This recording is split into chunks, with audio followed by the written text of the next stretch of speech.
Good evening. Good evening, and thank you for joining us. My name is Laurent Rains, and I'm the Managing Director at Alchemist Accelerator. We work with founders from around the world and around the United States to bring great ideas to life. One of the things, especially today, and especially being here at the JIC, that I wanted to point out, recently SVB Bank released a report on H2, and that report was really fascinating. 59% of the top 100 unicorns in Silicon Valley today have at least one immigrant founder. That's 59%, and they account for over 70% of the combined post-money valuation. That's over $1.5 trillion represented by companies that have at least one immigrant founder. And maintaining that pipeline of international talent is absolutely paramount. And it's something that we are 100% committed to. Here at the JIC, this is one of the great examples of a public-private partnership coming from Japan in order to give a soft landing spot for some of the best talent coming out of Japan. Talent that's in deep tech, health tech, semiconductor, AI, and SaaS. I feel incredibly privileged to have been a part of this over the last 2 years. At Alchemist, we've accelerated over 750 startups. We have a 50% follow-on funding rate after our program. And those startups have raised over $4.5 billion worth of capital, resulting in over 70 acquisitions, and with Verdani Computing, one IPO. We're hoping for another IPO early next year, but fingers crossed, we'll see. I'd like to introduce my colleague, Genta Ando from Jetra, to give a few words about what they're doing here in order to support Japanese founders and also the innovation ecosystem here in Silicon Valley. So thank you very much, and I'm super looking forward to hearing our fantastic panelists this evening. Thank you, Lola. Welcome everybody. My name is Genta Ando. I'm an executive director of Jetra San Francisco. Jetra is a Japanese public agency supporting Japanese startups and also US companies trying to invest in Japan. So we are bringing many Japanese founders here in Silicon Valley and supporting them to expand their network and find a right customer, and also figure out how to be connected to specialists and investors. And as an effort of the Japanese government, we opened this facility, Japan Innovation Campus, almost 2 years ago.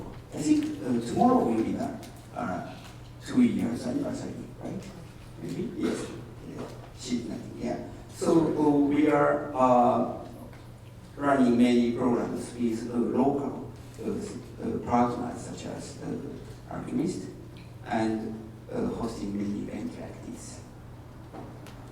So as I mentioned, here in our San Francisco office, the startup and innovation is a major pillar, and we are having many programs helping Japanese startups founders. And we also support Japanese small and medium enterprises and also local food distributors try to export Japanese products.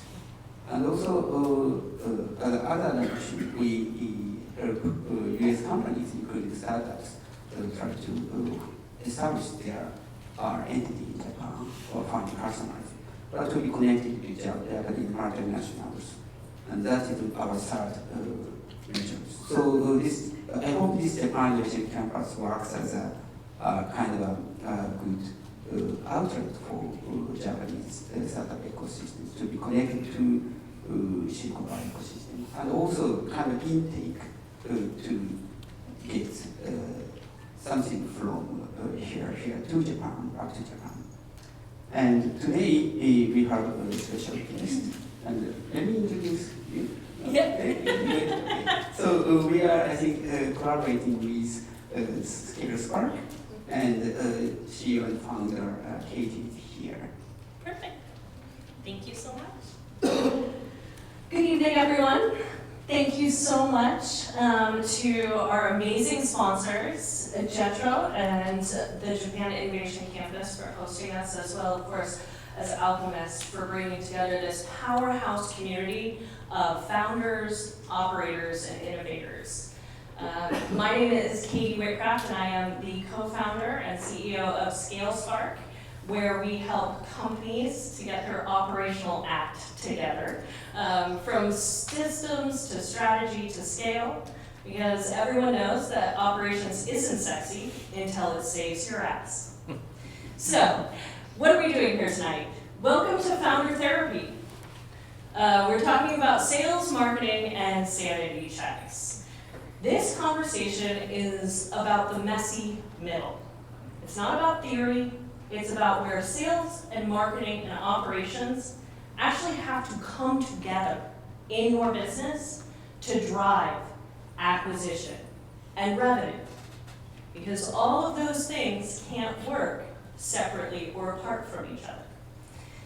And to have that conversation, we've invited you to participate, which means please do ask your questions, make comments, and join into the dialogue, because while we have these amazing panelists who I will introduce in just a moment, you are part of the conversation. And your questions are probably in the head of at least half of the room. So feel free, please ask. In fact, we'll do a test run, all right? We'll give you a chance to participate without having to say anything. By a show of hands, how many people here at their company or as a founder have their sales going in one direction and their marketing going in a completely different direction? And you have 5 dashboards that don't align whatsoever. How many people have experienced this in the company they currently are in or have been in? It's okay, we're not gonna judge. I've been there. All right. Well, that's what we're talking about today, how to align those things. And to help me do that, we have an amazing panel. So let me introduce, and then I'll give them a chance to introduce themselves. Noman Ahmad, who is the managing partner at Mocha Designs. We have Ron Erd, who is an advisor, consultant, and fractional executive at Unlocking Growth. Terri Denver, who is the CEO of Firsthound Consulting. And Damien Brown, who is the CEO of Ghostwood Consulting. I'll hand it over to Noman to start us off and introduce himself. Hi everyone. Thank you for being here. Thank you to our sponsors and everyone that's put this event on. I really appreciate it. Thank you for having us.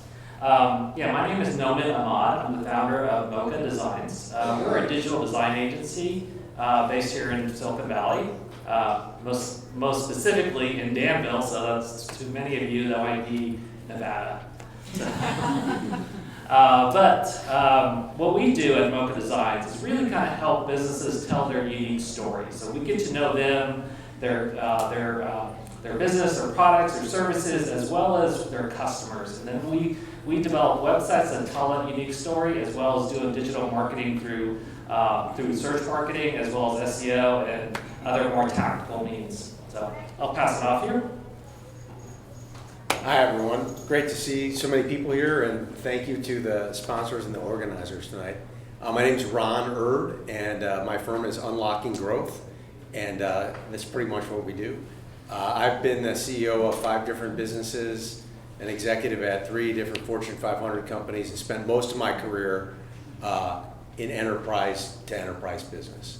And so what I do is I help companies get enterprise clients and learn how to sell to them. And it's can be somewhat complex, but I've been through it enough. I have a 12-step process, and and I can take people through. Great, thank you. Thank you, Katie. Thank you, everybody, for inviting me along. I really appreciate it. Thank you so much. The messy middle sounds like a stage of my life. Thanks, Katie, for reminding me. I am a fractional, my company's a fractional. I'm a Chief Revenue Officer, Sales Leadership, and I help companies grow their sales engine, basically. Who doesn't want more sales? Predictable, profitable sales pipeline. My background comes from corporate, from Disney, from Sony, from Thomson Reuters, and now I work with startups and mid-sized companies in different areas, different technologies, B2B, climate tech, a range, fintech, all different industries, B2B, software services. Terri, lovely to meet you. Thank you everyone for having us, and as you can tell from the last panelists as well, we're immigrant founders, and so it's really good to represent for that. But I'm Damien, I'm the founder and CEO of Ghostwood Consulting. You probably haven't heard of us, but we're a small marketing company out of San Francisco.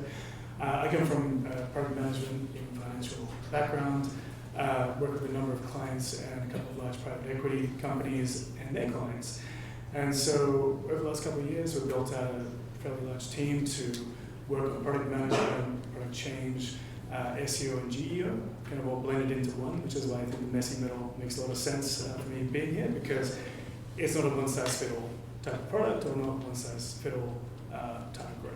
So lovely to meet you all, and looking forward to getting into it. Awesome. So let's dive right in, right? So speaking of the messy middle, and we have this panelist of experts from across the board of sales, marketing, SEO, all of those pieces. Sales ethos is a big conversation point when you're starting a company, when you're founding a company, when you're launching your first product. And sales ethos has to be kind of built into your company, but where do you start? So first, if I could ask the panelists, one of you, to define sales ethos, if you haven't heard that term before. But then where do you start? Is it ICP? Is it discovery? Where does that process to build the ethos start, and how do you embed it in your company?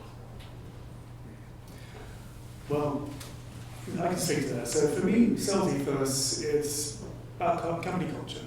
So my first job when I came to America was working in a startup getting paid nothing, because I was working in sales and business development.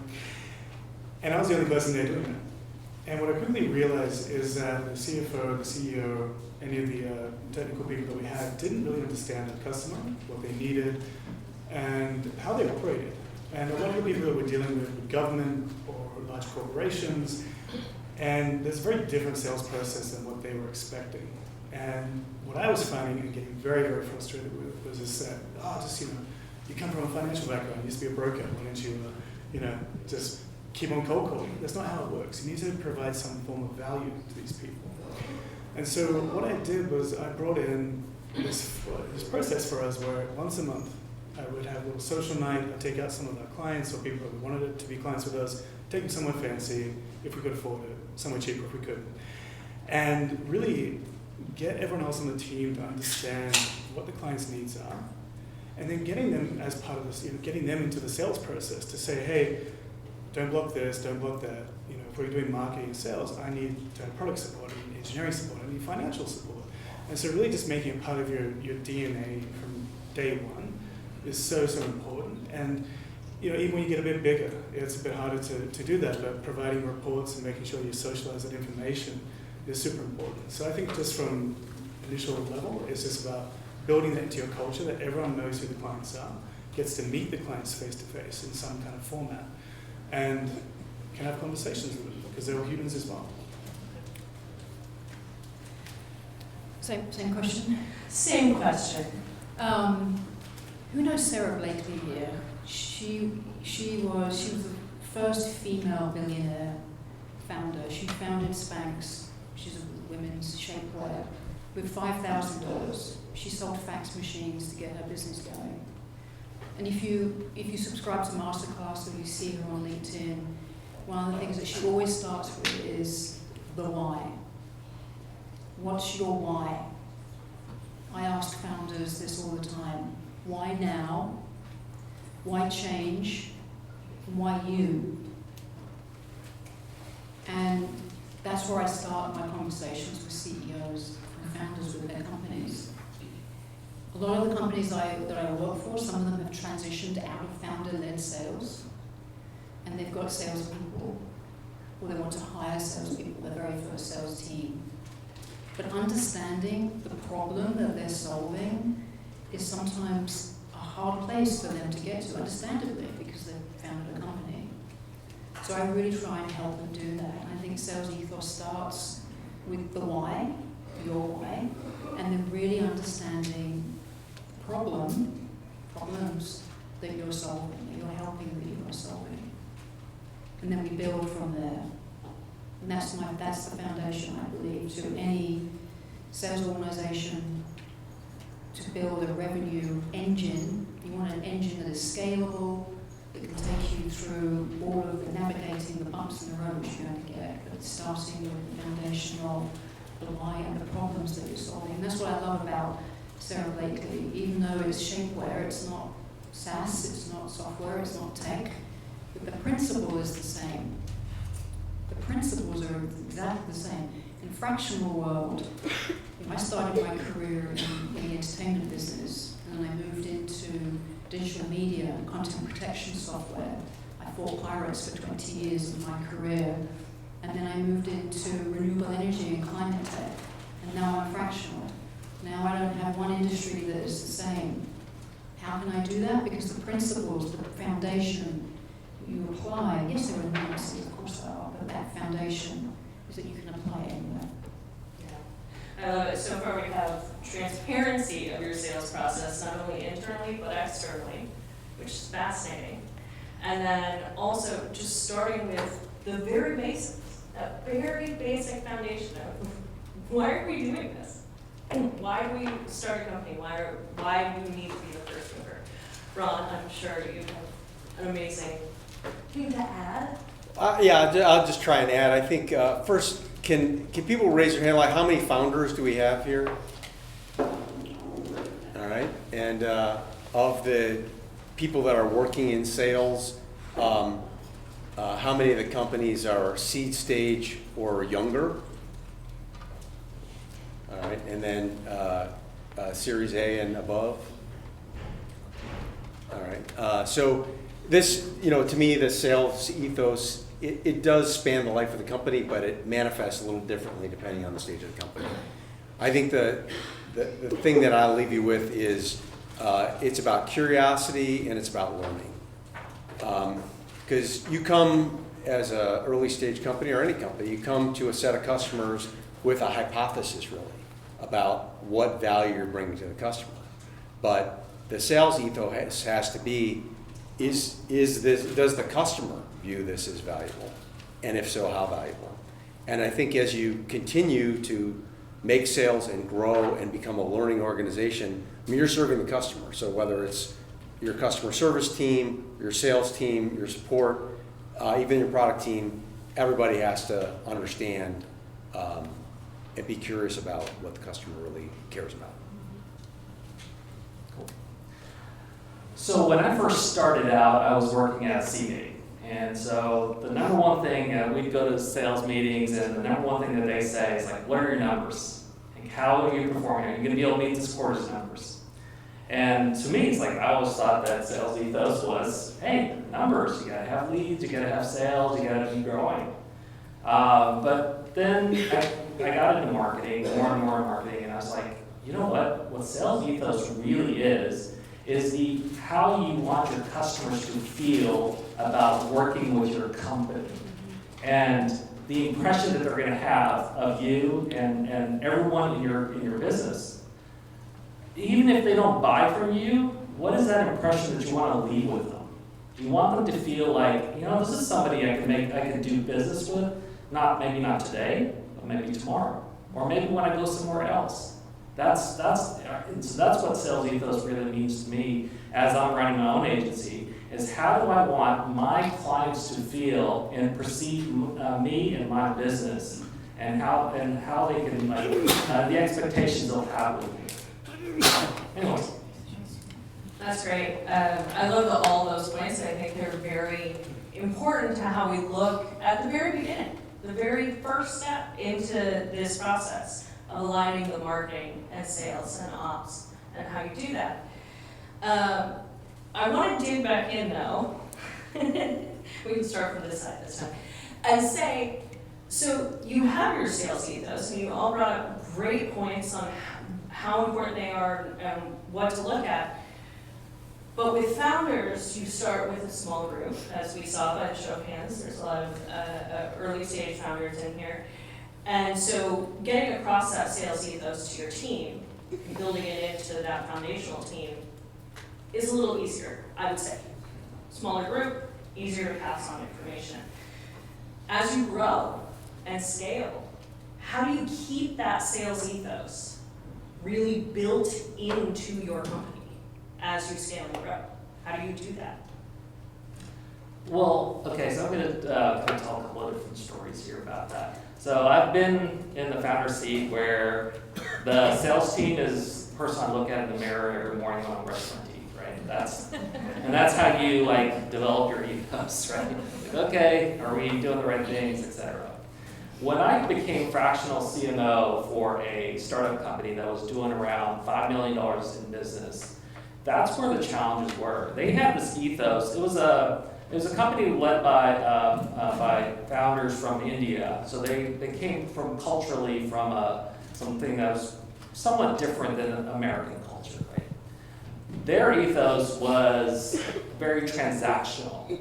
Like your customers are like it's like an ATM machine, right? And that was like something I had to end up changing along with the founders. I had to go get the founders on board. I had to go work with all the individual contributors and all the different departments to get them on board. Kind of like what Damien was saying, getting everyone aligned and being able to see customers as people rather than just dollar signs. But you have to kind of work everyone and be consistent with it and really kind of hone in on having a foundation in place that treats people like customers like people. Well said. I think the other thing is it's really about culture, right? Because you want your sales team to treat customers with respect, and presumably once you've gotten those initial sales and you have a sales team, you have some good playbooks for different verticals or different ICPs, but it's always about what value can I provide to the customer, and to continue to learn. But it's cultural, and it has to cross not just sales, but to get all the pieces working together. Really, that cultural piece has to be across the organization. We're here to serve the customer. I love that, Ron. That's it. I didn't prime him, I swear. But that's something that we talk about a lot with our clients is business operations are all these little tiny pieces. There's marketing, and there's sales, and there's accounting and HR, and all these little pieces, and culture, and all those different things that people see as, oh, these are just different pieces, and we can silo them. They all have to work together. They all come back together if you want to really build and grow and scale fast. Yeah, I agree. Culture is huge, it's massive, it's absolutely critical to having that customer-centric approach in your business, all of you coming together and really caring and understanding the customer and their pain points and how you're helping them. And I've experienced that in my career. I've experienced the opposite of that too, but culturally it's really where it all begins for me. Absolutely agree. Well, yeah, I've got a bit of a different approach. It's bribery. So it's more about motivation, as in how do you get your sales team, your marketing team, even your product team to enter things into a CRM, to actually engage with clients, maybe have conversations. And that is one of the most difficult things to do. I mean, quick anecdote, my brother was head of an M&A group in Australia, and he said, with this whole team, I'm trying to use the CRM so we can create patterns, understand what's going on. I don't have to hassle them every week about who you've been talking to, who we can invest in. And I just said, what is your team like? Do you guys go out for beers every week? And pub culture in Australia is you do that after work, same in the UK. And he said, yeah, people kind of like whiskey. I'm like, great. Every month, you've got a couple $100 bottle of whiskey, you're well funded, you can do this. Someone wins it based on the amount of effort they put in. And you start making it like a big prize, you know, give them a half day off as well to go drink it. But it's one of those things where currently I'm working, I'm a founder of a coffee distribution and infrastructure company out of Nicaragua, and we have very little in terms of a certain varietal that everybody wants. And so whoever does the most work in terms of building a better CRM, putting in your details, and not everyone's doing sales, but it is something where giving feedback on that counts as well. You get a pound of that. So it's very competitive. So now how many of us So, want to work and- for and- us? Can I just add one point to the CRM thing? Sales people hate it. I'm a salesperson, I know, I hate it. And when I don't know why I hate it, I just do. It's just something in my DNA that is there. And what I used to say to my sales teams when I was in corporate, if it's not in the CRM, it doesn't exist. And they go to me, what do you mean it doesn't exist? Well, isn't that your number? And what's your number attached to? My commission, right? So it doesn't exist. So you put those two together, but inherently we hate it. We hope, don't worry, we'll get to the CRM again. We'll go back to this, because I have a lot of things to say about CRMs. Both good and bad, don't worry. But I do have to say, to Davo's bribery point, Damien, I would like to work for any of the companies you advise. If they're giving away coffee and whiskey, sign me up. That sounds great.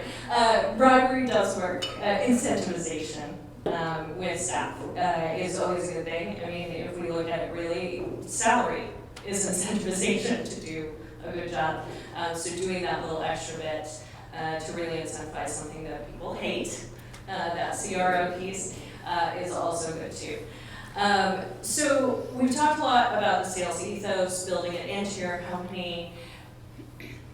There's the next step. Now you're entering the market. So you've got your sales ethos. You know what the value is for the clients. You know what you want to put out there, what they're feeling to be about working with your company. So where do companies miss the mark when they go from sales ethos to brand positioning? Yeah, I have lots of opinions on this one, so I'll try and keep it brief. Well, you know, when you're getting from a point where you make the first few sales, you're like, okay, it's viable, maybe we get into the next round of funding, or we're unlocking funding, and you're saying, okay, let's go pay for someone to go build our branding, or let's go look at our pitch deck and tie that into what your website's going to look like. Again, I work mostly on the front end, so that's my field of view. But not being a bit more adaptable. And again, it comes back to your clients, it comes back to your users. And yeah, it's like maybe where you want to play is a certain place that you've already pitched about, or that you're paying a brand marketer to say, I want you to say this. Of course, they're going to produce what you want because you're paying them to do that. But really, you should be asking them, going back to the why here, is they should be asking you why. Why am I building this? What are you hoping to achieve? And it's less about trying to dictate that, but trying to be a bit more like water and kind of find a way you can succeed as a business. And I know it's a bit general, but it is one of those things where if you become too rigid, you're not going to be able to bridge that gap between the customer and the sale and what you're building as your marketing presence. It's a tricky one, this one. Who invests in their brand here?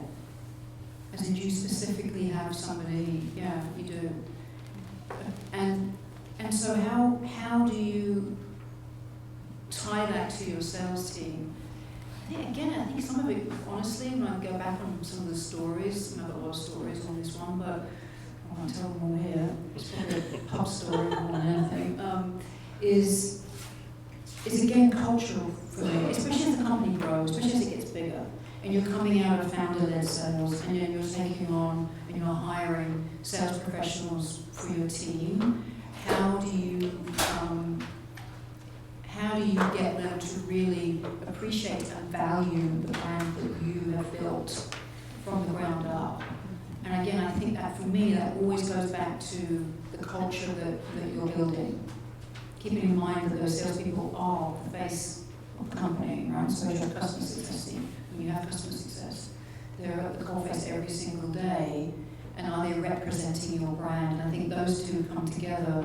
Again, we have to think about it more later, but to me, again, under the umbrella of culture, and as the company grows, one of my clients right now, they've grown fantastically over the last couple of years, and their challenge is the company that they were at 5 million, 6 million, 7 million in revenue is not that company, the brand and who that company, the identity of that company isn't the same at 20 million. And the people that started with them at 5 million might not be the people that will take them to 30 million next year. But for the CEO, for Jen, keeping the identity and brand of who they are, who they were, that's tough, that's hard work. Really is hard work, having that core identity remain through growth. Yeah, I think the so far, the overwhelming alignment thought, it's all about, it goes back to alignment, right? It's aligning the why, it's aligning the culture. It's about having teams talk. I have a question for the audience, for our founders in here. How many have asked your sales team what your position is, what your branding position is? Anybody? No. My theory is this: if you go back to your companies tomorrow and you sit down with your marketing department and ask what your brand positioning is, they'll give you an answer. Do the same exercise with your sales team and see what their answer is, and see if they're even at all in the same ballpark, because that's going to affect how that goes, how, if they're all aligned or if they're off in two separate directions. Ron? We have somebody in the back who wanted to participate. Yes, just to follow up on that. So you said about keeping the brand. Is it about keeping the brand? Is it about evolving the brand? At what point do we evolve the brand as the company is growing, or as perhaps, as it's growing, maybe does it have new customers? Does it have a new message? So if you could talk about the evolution perhaps of a brand over time. I think it evolves. I think the brand evolves as the company has grown and developed. It takes on its own identity, and I think that brand evolves. I think it's hard for it not to. If that makes sense. Does that make sense? You don't want to keep it on a short lead. You need to control that, of course you do. And asking your sales team, what does that brand mean, is absolutely critical, trust me. It is. But I think the brand evolves, and I think you let it evolve with the way that you want it to evolve. Does that make sense? I'm not describing it very well. That example of my client where the CEO is making tough decisions today because where her company was, like I said, at 5 million isn't where it is when they'll finish the year at 20 million. And some of those individuals aren't going to be with her next year because they're not ready to go to the next stage. So her company has evolved to a certain level where those individuals have not. It's not that they're terrible at their job, it's just not. They're just more suited for that stage of an organization where the brand was. And they haven't evolved, they haven't grown with the company. Does that answer your question? Yes, I think you did. I think there's also, as you're saying, talking to the sales people, I would imagine that it's the salespeople listening and perhaps reflecting back the brand as the consumer is wanting it. And at the same time wanting to make sure that your marketing is aligned both with the customer, but also that your salespeople are aligned with the brand. So I can see it being a little bit of a circular feedback loop on them. Correct. Yeah, that's exactly what I mean, yes. And asking them how it makes them feel, right? An example would be when I worked for Sony, every time I watched a new movie, the hairs in the back of my neck would stand up. That's how it made me feel. It still makes me feel that way. You know, and then I worked for Disney and I didn't feel the same way, especially when you have shoes on, you know, it just didn't resonate as well. But that, I felt that with other brands that I've worked with. And it's just powerful. It's so powerful. Please ask them, if you have salespeople, how it makes them feel.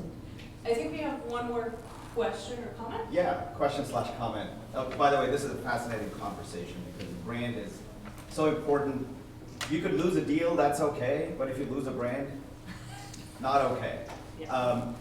I think there's something here in terms of brand integrity. I would love to ask a question in terms of companies that are early in their stage, mostly founder-led sales, and founder in some ways is sort of the keeper of the brand for quite a big extent. And so curious to know your experiences or suggestions, recommendations around founder-led sales, keeping the brand, and then there was a conversation about evolving the brand. And if founder is doing the founder-led sales, that person probably has a pulse on the market in terms of where the brand should evolve and how are customers perceiving the brand. Okay. Any thoughts? Well, so I'm a bit of an outlier here. I think that the brand should reflect why the customers are buying. Not why you think they're going to buy, but why they're buying. In a consumer brand, we have, I think, and that's not my area, but it's more about the emotions that you're evoking with the brand. But in B2B, and as you get to larger and larger customer sets, it's why are the customers buying, and that is what you want to reflect back. What problem you're solving, what value you're providing, and the CEO, as the company gets bigger, I believe needs to be more and more disciplined to make sure that that it's always customer centric. The whole organization is customer centric, but that the marketing department actually is getting the direct feedback from the customer or through the salespeople. So I've been on a couple of different sides of this question. So I've been on the side where we're going through a discovery process, trying to figure out the go-to-market for a company, right? And so at that point, we should have been kind of the owners of the problem and become really kind of take on more of a consultative approach to sales so that you know problems better than your customers knows them and that you can look around corners. You can see things before they see them. I think that's a pretty interesting approach. But then what that ends up doing sometimes is you can kind of become just you're just trying to take on any kind of project that comes along or any kind of sales opportunity that comes along, just because you're just trying to make sales and trying to put money in your bank account so that you can pay people. But then I've also been on the other side where we had a product and we were trying to find opportunities to go sell the product too. It's sort of like we're solution looking for a problem solved, and that's a very challenging situation to be in. So, but kind of looking backwards, I think I would say that having strategy is very important. You got to know, I think early on as a founder, own the problem, own sort of the areas that you want to be in. Be sure that you know you can look around corners, but have a strategy of what you want your product and your business to be making, where the real money-making opportunity is. Yeah. And actually, I have one quick addition to that. Quick anecdote. So one of my clients is a national car wash chain. So it seems really exciting stuff, right? But for their branding, they run a membership and they want to have people just say, okay, cool, yeah, that's the name of that place. I'm just going to go there, right? And they are substitutable in a lot of ways. But when I started working with them, I thought, well, you've got your brand, and your brand is more about you're solid, you're affordable, you're in the right locations, People don't have to think about it, they just come in, right? But I thought, well, you don't really have a relationship with your user, they kind of come and go. And maybe there's something more to understanding about how people feel about your brand. Well, to a lot of the points that came up here. And so I look at a lot of demand side things when I'm working in SEO and growth, because I need to understand what's out there and how do you kind of amend your strategy and marketing towards what that demand is, try and match it, or at least partially kind of go there. So you show up, you get a click, or you get a sale, or you get a conversation. And what I discovered is that by kind of combining data from search traffic as well as Google Trends and AI trends, is that people tend to go for car washes a lot more often around holidays. And then digging in deeper on that, looking at kind of heat maps of when people have birthdays, especially older people, is that when you have parents visiting is a big thing. Or more elderly parents, or if you have your kids visiting, people go out and get their car washed because they don't want it to be looking all dirty. And so leaning into building marketing campaigns and collateral and branding around that emotive feel, getting a car washed, cleaning your house, that kind of thing, has really helped them. But it's also evolved their brand. I think it's interesting what came up during this conversation, and thank you for the participation. That really moved that conversation into an interesting direction for me, because what I'm hearing from everyone, whether it's for B2B, whether it's for consumer sales, is the branding, positioning, is no longer about you as the founder, as the business. It has nothing to do with you. It has everything to do with your consumer, your client, the person who is buying. You have to look outside yourself. I think a lot of times, as a founder myself, and working with founders, you get stuck in this very myopic, closed room kind of feel. Like you never look away from the product. And so you get stuck in your own way and forget to look outside and forget to look at your clients, at your consumers, at your customers to see where you're supposed to be going, where your positioning needs to lead. So this is great. This is great. So moving on from a little bit of positioning and that piece, once you're positioned and you're out in the market, this is probably going to bring up CRMs, I'm sorry. You have to measure things, right? You have to take measurements, take metrics, try and figure out and identify and analyze what's happening. And there's a lot of them out there, right? Yay, data. So where do you see founders, clients, businesses getting off track with metrics and paying attention to the wrong metric and that leading them down not the rosiest path because they're looking over here when actually this data is more important? I don't spend that much time on CRM, but I am very numbers focused. And so the things that I look at, I find that a lot of founders want big numbers, basically you think about the top of the funnel, Yeah. right? And so a founder will say, I want a huge top of the funnel. And what you end up with, if you don't target the top of the funnel properly, you end up with, low response rates. And so every step in the funnel is a very low number, even though you start with big numbers. So my theory is, let's really find out who the ICP is. Let's figure out what the ideal customer profile. Let's figure out what value proposition will really ring with them. And I might test a couple different value propositions. And I'm looking at, instead of less than 1% response rate, can we get to 10%, 20%? And then how do those move through the funnel? And so it's more about messaging, targeting, value proposition that's going to drive the effectiveness rather than the number at the top of the funnel. Yeah. Do we have a question? Question. You're talking about testing different ICP and different value propositions. How long do you test that for before you said, maybe they're not the right target? Well, presumably you have a few different hypotheses about what value you're bringing and who you're bringing it to. And so you're going to test a few of those when you're an early stage company especially, but even once you're going in one vertical, you might be testing it in another vertical. That's a tough decision as a founder. How long am I gathering information and when I'm going to go with this? So I think it would have to be an individual conversation. I don't have any rule of thumb there.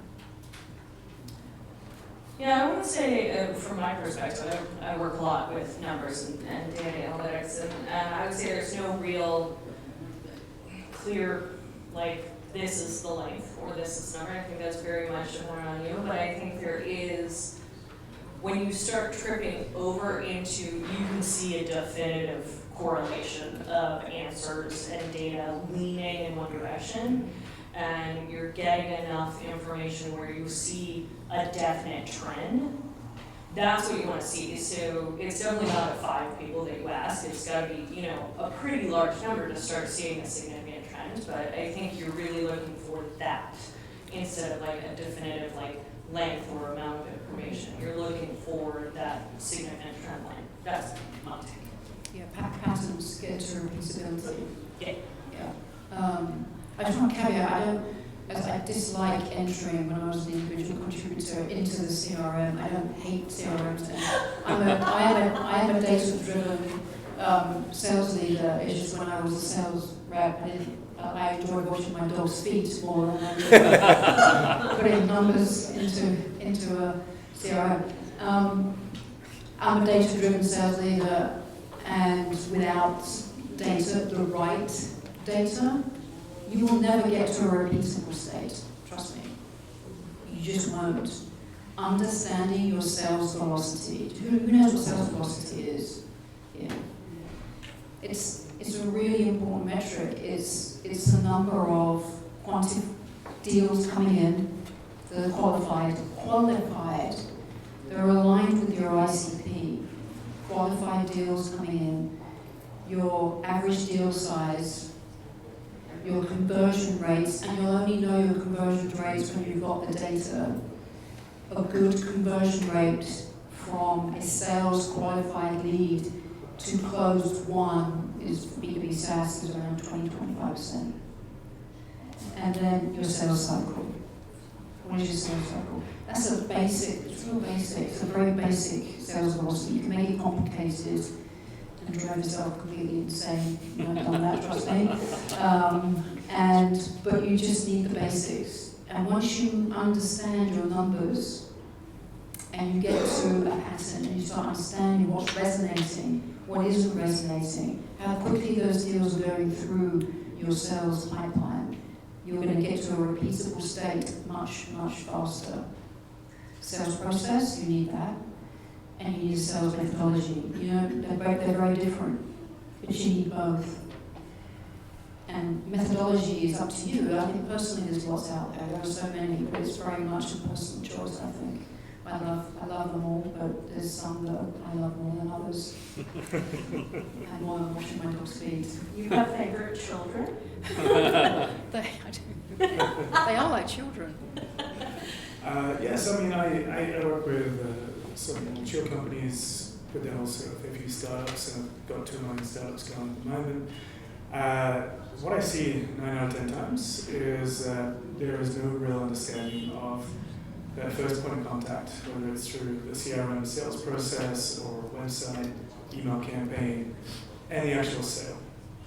There's no communication through the flow, or there's a break where it's saying, okay, well, we're spending money on paid marketing to bring in all these clicks, to get all these people to fill in forms, but then we have no idea what actually happened. Did the sale happen?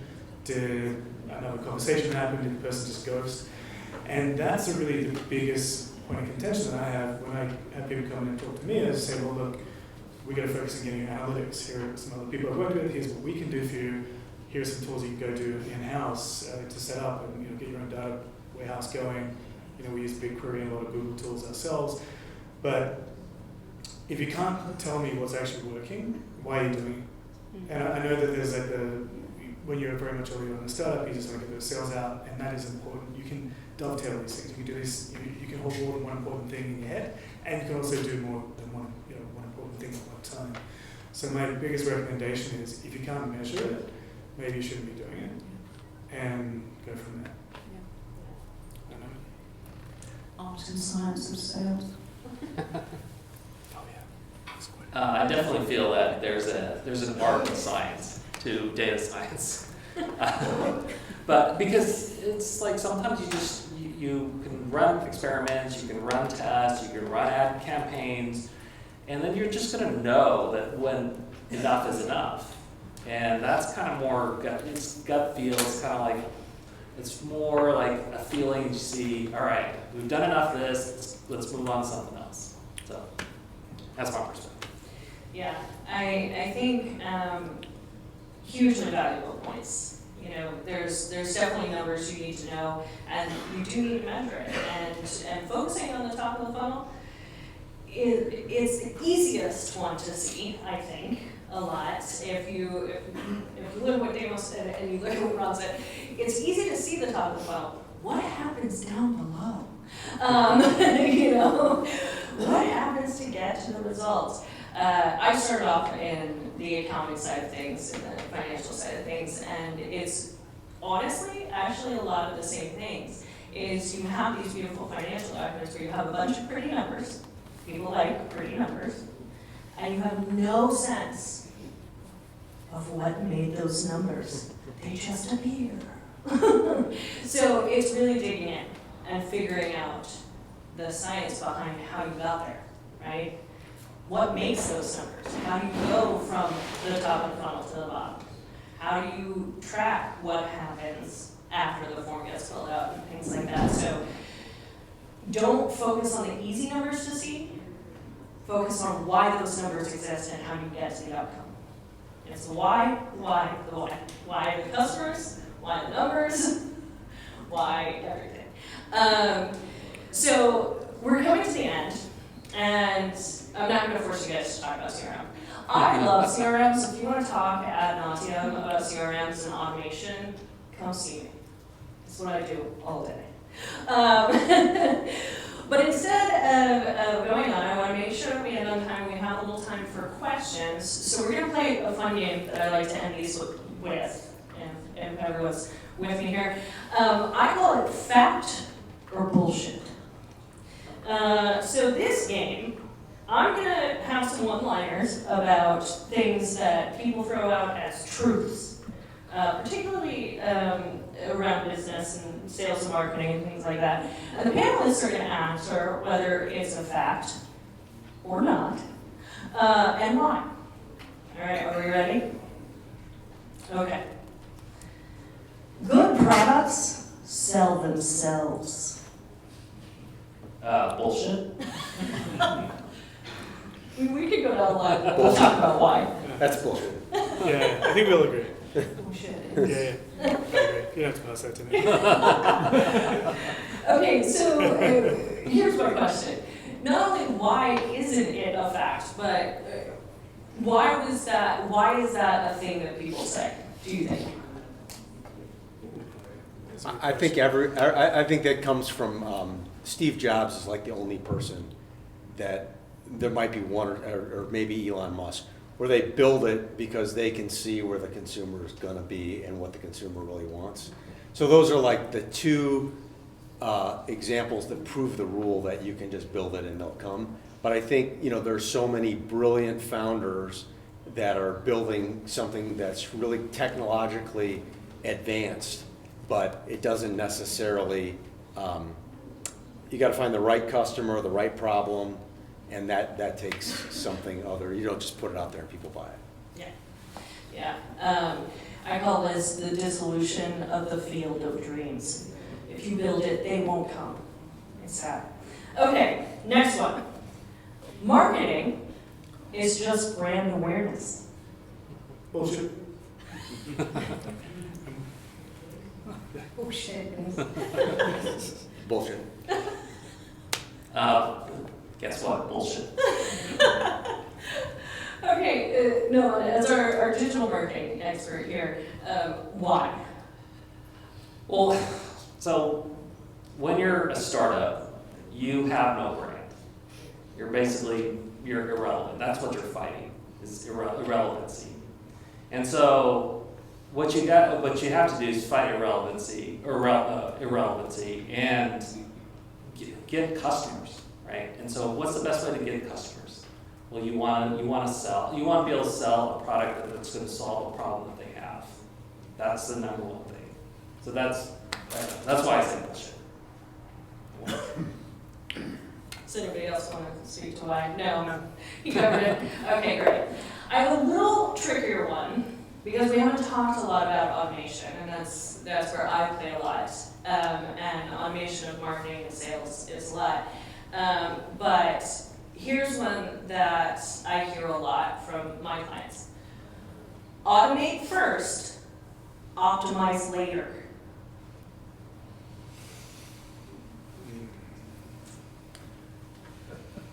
I need to know a lot more about this.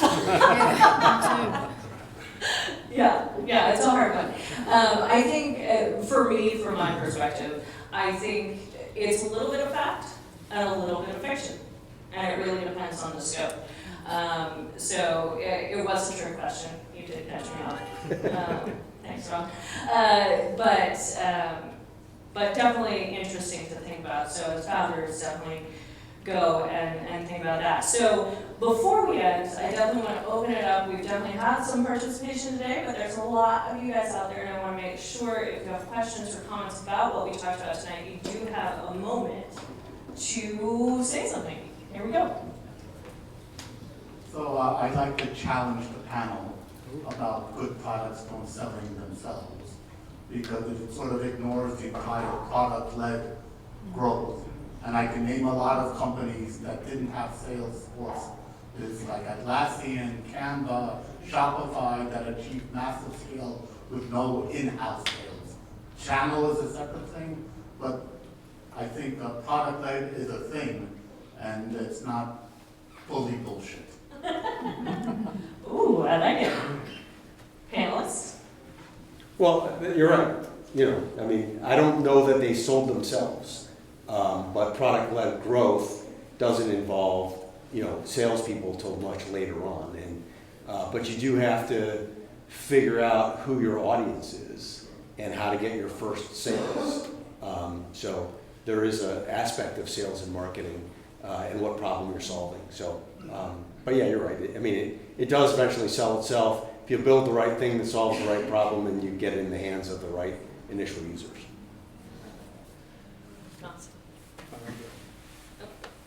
Yeah, I was talking about demand earlier as a part of how you might be looking at measurement and looking at what you might end up building. But I'd say building a product and releasing it, it's like a tree falling in a forest. So, I don't want to harp on that too much, but tree falls in a forest, no one hears it. It's nothing happened, right? And I think that if you're building a really good product, it is, to your point, you've got a very good sense of your audience, you get a very good sense of your users or who they potentially would be. And it's not just say, hey, we're just going to go off and create this thing that we think people like. It's more like, this is something I would like, but I also think all these other measurements and data points, which is not just saying, hey, we're just building a product in a vacuum. But I don't think you're referring to that either, because it's part of your growth. But I will say this, I just think that there is a lot more to it when it comes to supporting with marketing, supporting with sales, because this whole feedback loop, like we were saying about evolving your brand, and that loop helps you build this better product, because people like Mars, people like Jobs, didn't come up with these, game-changing products in a vacuum. They came up through working in the industry for a long time, and sitting on those products, understanding them, and that's all. I think it's a whole larger process. Anyway. Yeah. Can you talk about leveraging public relations and how to do good placement, because that's such a great vehicle? Yeah, sure. It really, I mean, it can be a bit subjective. What was your exact example? I'm just thinking of articles in Wired or wherever, you're sitting at the airport, you're flipping through and you get something and you're just like, wow, that's pretty cool. Yeah. I would suggest, are you working with any public relations people now, or are you open to do it yourself? No, I'm a general contractor. I'm just here having fun. Oh, okay. No worries, mate. Well, let's just give you a case of the general contracting. So I work with a couple of growth PR people who either contracted me, I've got one who's kind of half in-house at the moment. And we work with them to build relationships with people that we would want to have partnerships on messaging with. To give an example, I worked at PAX, which was a marijuana vaporizer company for a little while. I was just bought out a while back, at least part of it was. But what we did is we built a Memorial Day marketing campaign based on giving discounts to first responders. And it's a very difficult place to do marketing, is Veterans Day and Memorial Day, because it is about the veterans. And so for myself, I kind of looked at how veterans are being treated with drugs in the DVA, how veterans were being treated when they were using drugs. If they use marijuana, even to this day, because they're federal employees or ex-federal employees, they lose their medical rights.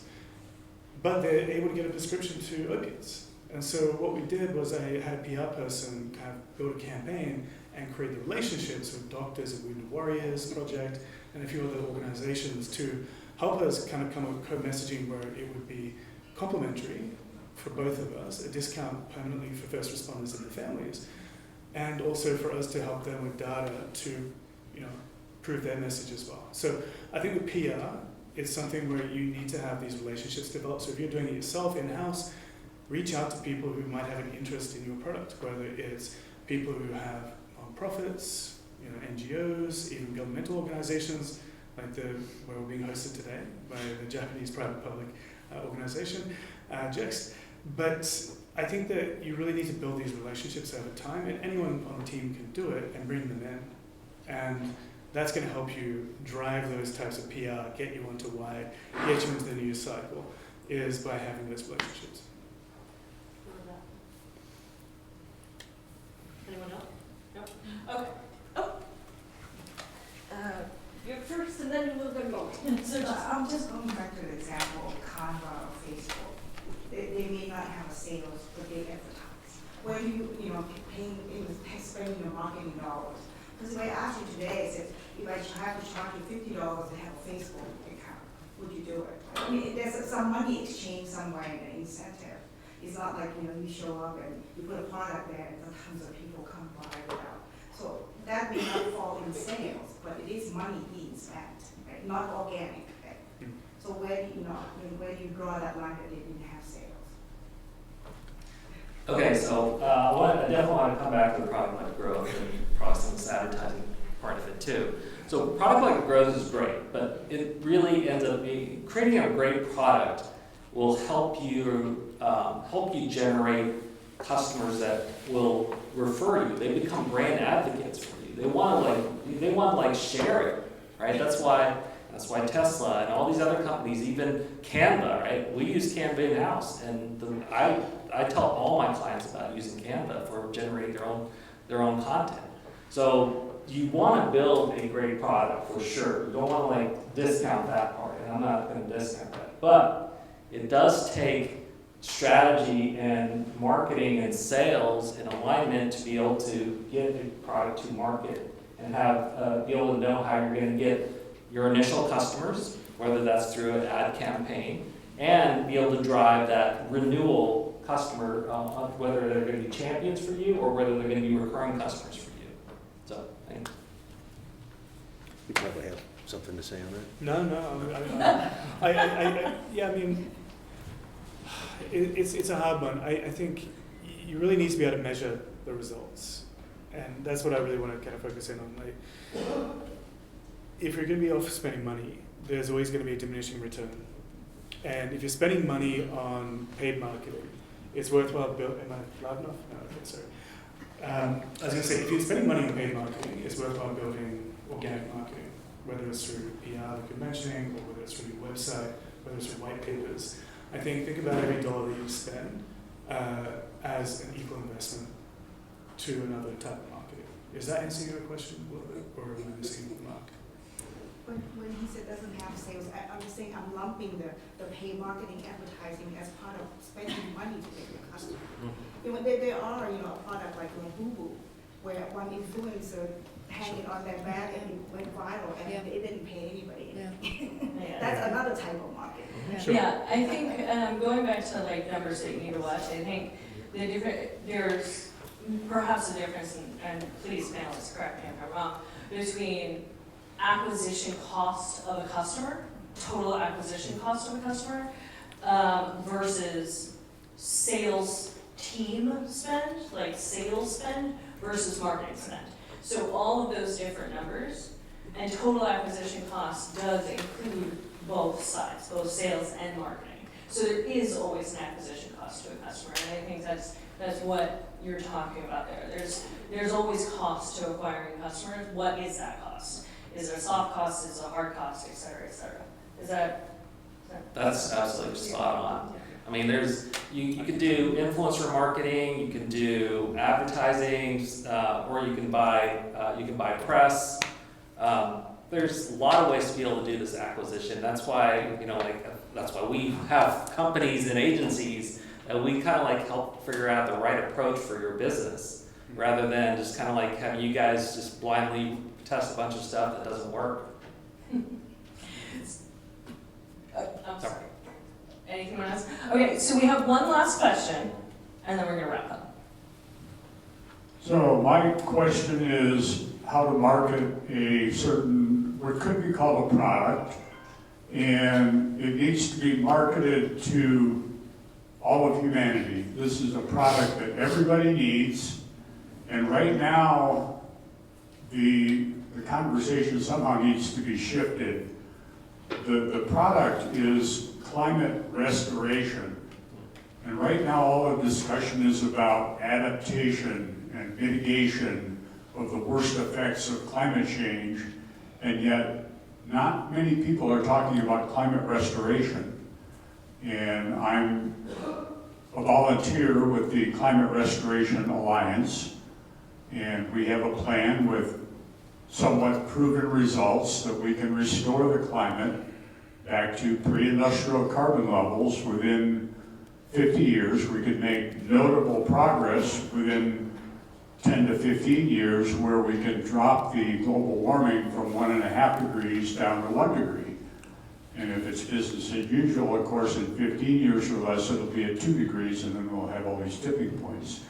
So the question is, as a organization pretty much made up of volunteers at this point, working with pretty much donations, how do we market this to change the conversation? Well, first of all, that's an amazing vision that you guys have, that you can do that. That's pretty incredible. For me, like, I would have to think about this a little bit more and figure out like what to do for you guys. But maybe some people that are already in climate tech or kind of have a better understanding of the space might be able to answer.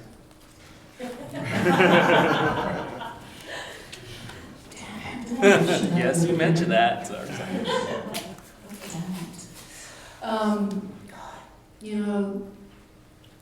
I've worked for 3 renewable energy climate tech companies. One of them's a client right now, and the other 2 I was full-time. One of them's a very big public company based in San Francisco, and the other one's a company in Seattle.